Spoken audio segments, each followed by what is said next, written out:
More now on the breaking news, the race to avoid a government shutdown as Congress wrangles over funding for Ukraine and the border. And joining me now, the House Minority Leader, Congressman Hakeem Jeffries. He was inside the White House for that important meeting. Leader Jeffries, thanks so much for joining us. This supplemental package, as you well know, includes aid for Israel, for Ukraine, for Taiwan, and U.S. border security, all wrapped up in this package. Are you any closer after this meeting to passing this critical funding? Good evening, Wolf. Great to be with you.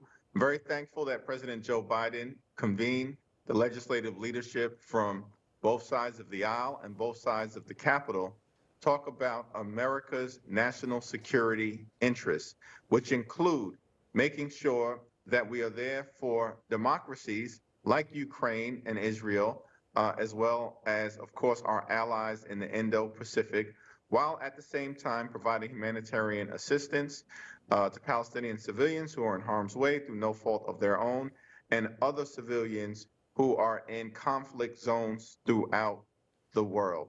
It was a productive, forward-looking, positive conversation that hopefully will yield some bipartisan progress in the days or week to come.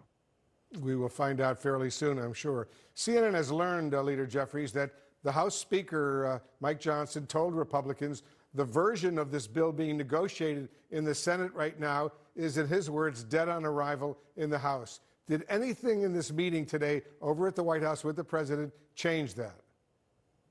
My view is premature to make any assessments about whether legislation should be voted up or down until both Republicans and Democrats have an opportunity to evaluate the four corners of the legislation.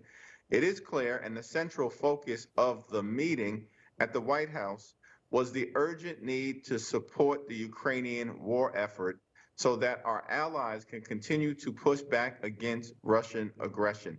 It's the right thing to do for the Ukrainian people, but equally significant, it's the right thing to do for democracy, for freedom, for truth, for our NATO allies, and for our Western European allies, and ultimately for the national security interests of the United States of America. That's why I'm hopeful that we can make some bipartisan progress. There's no legislation that is going to move in the House unless it has bipartisan support.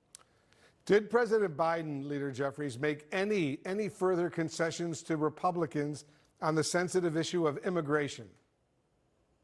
Well, there were no negotiations that were taking place in the room. It was a discussion about the importance of both addressing our national security needs and at the same time trying to find a path forward as it relates to addressing some of the challenges at the border. From my standpoint, if that's done, it's got to be something that's effective, that's reasonable, that's bipartisan, and that is consistent with American values, both as a nation of immigrants and as a nation that is rooted in the rule of law. On top of all of this, Leader Jeffries, the government, as you well know, is set to partially shut down in just 3 days. The House Speaker Johnson is facing pressure from hardliners to walk away from the bipartisan spending deal. What needs to happen between now and Friday to get this bill passed? Johnson is a man of his word and a man of good faith who is dealing with a very raucous group of individuals on the other side of the aisle, many of whom want to shut the government down. However, we have reached a bipartisan agreement on a top-line spending number that, in our view as House Democrats,